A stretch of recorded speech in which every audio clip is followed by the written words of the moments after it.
நேற்று ஒரு கொஸ்டினோட நிறுத்தியிருந்தோம். என்ன அப்படின்னு கேட்டால், இந்த ரிசரக்ஷன் டே என்று சொல்லக்கூடிய உயிர்த்தெழுதல் நாளை கொண்டாடலாமா கொண்டாடக்கூடாதா என்று சொல்லி நாம் ஒரு கேள்வியோடு நிறுத்தியிருந்தோம்.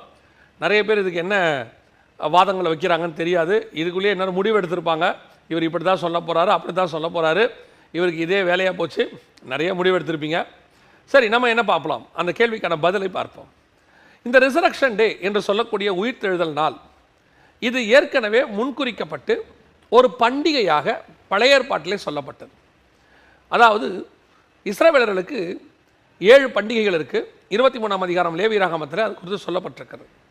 இந்த 7 பண்டிகைகளும் நிழல் என்று சொல்லியும் நாம் அதனுடைய நிஜத்தை கொண்டாடுகிறோம் என்றும் பவுல் எழுதுகிறார். கொலோசியருக்கு எழுதின நிருபம் 2ஆம் அதிகாரம் 16 முதல் 18 வசனங்களில் வாசிக்கும் போது, ஓய்வு நாளையும் போஜன பலியையும் பண்டிகை நாட்களையும் குறித்து ஒருவனும் உங்களை அற்பமாய் எண்ணாதிருப்பானாக, அவைகள் வரும் காரியங்களுக்குரியது, அவைகளின் பொருள் கிறிஸ்துவை பற்றினது அப்படின்னு இருக்கு.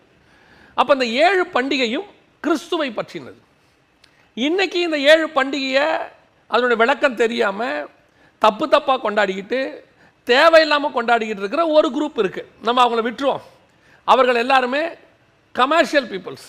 அதாவது ஊழியத்தை ஏதாவது செய்து நடத்தணும் அப்படின்னு சொல்லி ரொம்ப கஷ்டப்பட்டு புதுசு புதுசாக யோசித்து நியூ திங்ஸுங்க இம்ப்ளிமெண்ட் பண்ணி ஜனங்களை எப்படியாவது கவர்ந்து வச்சுக்கணும்னு நினைக்கக்கூடியதான ஒரு அட்ராக்ஷன் ஊழியம். அதை விட்டுருவோம், அது ரொம்ப நாள் நிற்காது.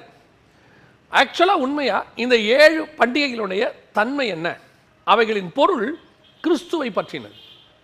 முதல் பண்டிகை பஸ்கா பண்டிகை. அங்கே தான் ஆரம்பிக்குது. இயேசு கிறிஸ்துவினுடைய மரணம், சிலுவை மரணம், இஸ்ரவேலர்களுக்கு எகிப்திலிருந்து விடுதலையானது. அவங்களுக்கு அதுக்கு வேற அர்த்தம், நமக்கு வேற அர்த்தம். அவங்களுக்கு நிழல், நமக்கு நிஜம். ரெண்டாவது புளிப்பில்லாத அப்ப பண்டிகை. அந்த ராத்திரியிலே அவர்கள் புளிப்பில்லாத அப்பத்தை பூசித்து மறுநாள் காலையிலேக்குள்ளே அதை மிச்சம் வைக்கக்கூடாதுன்னு சொல்லி, இதுதான் உங்களுக்கும் எனக்கும் சொல்லப்பட்டதான கம்யூனியன். இயேசு கிறிஸ்துவானவர் அப்பத்தை எடுத்து பிட்டு, இது என்னுடைய மாம்சமாக இருக்கிறது, இதை வாங்கி புசியுங்கள். மூன்றாவது முதற் பலனான பண்டிகை. அவர்கள் தங்கள் சுயதேசத்தில் போய் சேர்ந்த பிறகு முதல் வெள்ளாமை செய்து அவர்கள் அதிலிருந்து வரக்கூடியதை எடுத்து ஒரு கட்டை அசைவாட்ட வேண்டும். அது அவங்க கானானுக்கு சேர்ந்ததுக்கான அடையாளம். அதில் வரக்கூடிய முதற் பலன். இப்போ நாம் பரம கானான் பிரயாணத்தில் இருக்கிறோம். ரட்சிக்கப்பட்டு புது தேசத்துக்கு வந்திருக்கிறோம். புது தேசம்னா நான் ஆவிக்குரிய விதத்தில் சொல்கிறேன். அப்படி நமக்குள்ளே கிறிஸ்து மரித்தோரிலிருந்து முதற் பலனாக உயிர்த்தெழுந்தார். இந்த உயிர்த்தெழுதலின் பண்டிகையினுடைய மிக முக்கியமான அடையாளம் தான் இந்த அசைவாட்டு பண்டிகை, அதாவது கதிர்கட்டை அசைவாட்டுதல். இதற்கு பின்னாட்களிலே நாம் நிறைய பேர்களை வைத்து கொண்டோம்.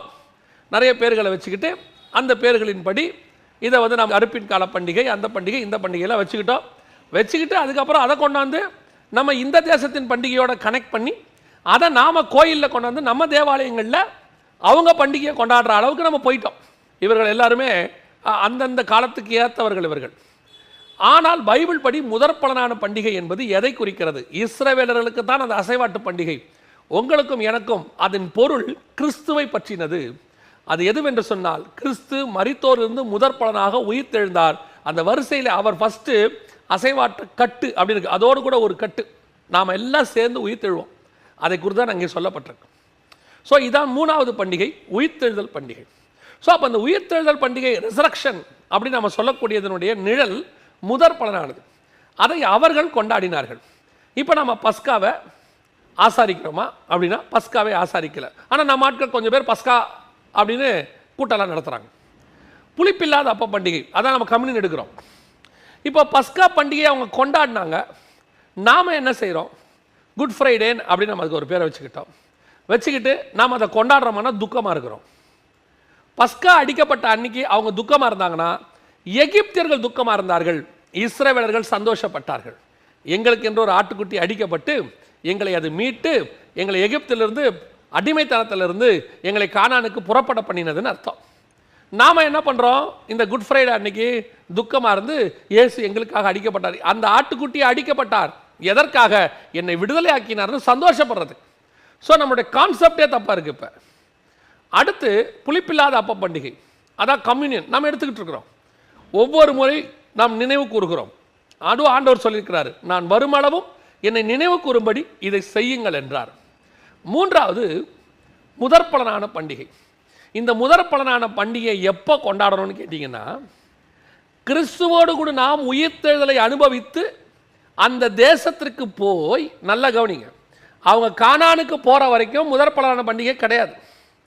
கானானுக்குள்ளே பிரவேசித்த பிறகு தான் முதற் பலனான பண்டிகை. அப்படி அவங்களுக்கு வெள்ளாமை வந்து எடுத்து அந்த ஃபஸ்ட்டு காரியத்தை செய்யும் போது தான் முதற் பலனான பண்டிகை வரும். இப்போ நமக்கு கிறிஸ்து மரித்தோர் வந்து முதற் பலனாக ஏஞ்சிருக்கிறார். இன்னும் நாம் உயிர்த்தெழல, அந்த வரிசையில் நாம் இன்னும் வரல. கிறிஸ்துவுக்குள் மரித்தவர்கள் முதலாவது எழுந்திருப்பார்கள், பின்பு உயிரோடு இருக்கிற நாம் எல்லாம் சேர்ந்து ஒன்றா பரலோகத்துக்குள்ள அப்படி நுழையிறோம் பாருங்க, அதுதான் முதற் பலனான பண்டிகைக்கான அடையாளம். அதுதான் முழுமையான உயிர்த்தெழுதல். அந்த வரிசையில் அவர் ஏஞ்சிருக்கிறாரு, இப்போ நம்ம இன்னும் எழுந்திருக்க வேண்டியிருக்கு. இதெல்லாம் சேர்ந்து செய்யும்போது இப்போ நாம் என்ன செய்கிறோம்? இயேசு உயிர்த்தெழுந்தார் என்பதை நாம் ஒரு பண்டிகையாக மாற்றி கொண்டாடி கொண்டிருக்கிறோம். இப்போது நான் சொல்கிறேன், நாட்களை விசேஷித்துக் கொள்ளுகிறவன் கர்த்தருக்கென்று விசேஷித்துக் கொள்ளுகிறான் என்கிற வேத வசனத்தின்படி இந்த நாளில் நாம் அப்படி செய்யறதுனால ஒரு கூட்ட ஜனங்களை கர்த்தருக்குள்ள கொண்டு வருவதற்கு இது பிரயோஜனமாக இருக்குதுன்னு ஒரு சிலர் சொல்லி இதனால் செய்கிறாங்க. ஆனால் என்ன அப்படின்னு கேட்டிங்கன்னா, இது அந்த மாதிரி செய்கிறவர்களை விட அது வந்து 0.001% உள்ள ஒரு சிலர் மக்கள் மட்டுமே. இப்போது மிஷனரிமார்களாக இருக்கட்டும், கிராமங்களில் ஊழியர் செய்கிற ஊழியர்களாக இருக்கட்டும், அவங்க என்ன செய்கிறாங்கன்னு கேட்டிங்கன்னா, இந்த நாளை பயன்படுத்தி தே ப்ரீச் காஸ்பல், சுவிசேஷத்தை சொல்லி ஒரு கூட்டத்தை ஆண்டவருக்குள்ளே கொண்டு வந்து அவங்களோட பியூர் மைண்டு காஸ்பலாக இருக்கும். இந்த மாதிரி காஸ்பல் மைண்டோடு இந்த பண்டிகையை கொண்டாடுறவங்க எத்தனை பேர்? ஆனால் பெரும்பான்மை 99% இவங்க பெரும்பான்மை இது ஒரு ஆடம்பர பண்டிகையாக மாறிடுச்சு. கடன் வாங்கியாவது புது ட்ரெஸ் எடுக்கிற மாதிரி ஆயிடுச்சு. இது வந்து ஒரு பாரம்பரிய பண்டிகையாக மாறிடுச்சு. அடிப்படை மறந்துட்டாங்க. இந்த இடத்துல தான் நீங்களும் யூதர்களும் ஒன்றா போகிறோம். எப்படி? அவர்களும் பண்டிகையினுடைய அடிப்படையை மறந்துவிட்டு பண்டிகையை சடங்காச்சாரமாய் கொண்டாடுகிறார்கள். நாமும் இன்னைக்கு பண்டிகையினுடைய அடிப்படையை மறந்துவிட்டு சடங்காச்சாரமாய் கொண்டாடுகிறோம். உயிர்த்தெழுதல் பண்டிகை என்பது, முதற் பலனான பண்டிகை என்பது பரலோகத்தில் போய் கொண்டாடப்பட வேண்டியது. சந்தோஷமாய் களி கூறி, அதான் கர்த்தர் தாமே ஆரவார சத்தத்தோடு அப்படி எல்லாம் உயிர்த்தெழும்போது அவர் சத்தம் போடுறார். ஆனால் இன்றைக்கி அது என்னவா மாறிடுச்சு? பண்டிகை சடங்காச்சாரமாக மாறிடுச்சு. இந்த நாளை யூஸ் பண்ணுங்க, நான் வேணானே சொல்லலை, யூஸ் பண்ணுங்க. யூஸ் பண்ணி ஒரு திரளான ஜனங்களை பரலோகத்திற்கு கொண்டு போகும்படி சபைக்கு கூட்டிட்டு வாங்க. அந்த உயிர்த்தெழுதல் பண்டிகை கொண்டாட போகிறீங்களா? அன்னைக்கு கட்டளை போடுங்க சபைகளில், ஒவ்வொருத்தரும் ஒரு புது ஆத்மாவோட வரணும்னு சொல்லுங்கள். பட்டு புடவை, பட்டு சட்டை இதெல்லாம் போட்டுக்கிட்டு ஆடம்பரமாக வந்து காட்டுறதுக்காக இல்லை. இயேசுநாதரே தான் போட்டிருந்த நல்ல புது வஸ்திரத்தை கழட்டி ஓரமாக வச்சுட்டாரு உயிர்த்தெழுற அன்னைக்கு. நாம் இருக்கிறதெல்லாம் ஓரமாக வச்சுட்டு புதுசை தூக்கி மாட்டிக்கிட்டு வரோம். நான் புதுசு போடுறது தப்புன்னு சொல்லலை, பண்டிகையினுடைய நோக்கம் மாறிவிட்டதுன்னு சொல்கிறேன். ஸோ இந்த பண்டிகையை நீங்கள் அனுசரிக்கிற முடிவு பண்ணிங்கன்னா ஆத்ம ஆதாயத்திற்காக செய்யுங்கள், யூஸ் பண்ணுங்கள். அப்படி யூஸ் பண்ணி ஒரு கூட்டத்தை கொண்டு வந்தால் உண்மையிலேயே இதை அனுசரிக்கிறதுல ஒரு காரணம் இருக்குது.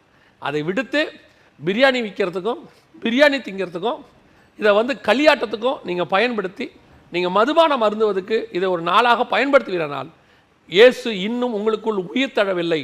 நீங்கள் மீண்டும் அவரை மறுதளிக்கிறபடினால அவரை மீண்டும் சிலுவையில் அறைகிறவர்களாகத்தான் காணப்படுகிற ஒழிய இதுக்கு பின்னாடி வேற ஒரு காரியம் இருக்கவே முடியாது. கர்த்தருக்கு சித்தமானால் இன்னொரு கேள்வி வசனம் பகுதியில் உங்களை சந்திக்கிறேன். God bless you.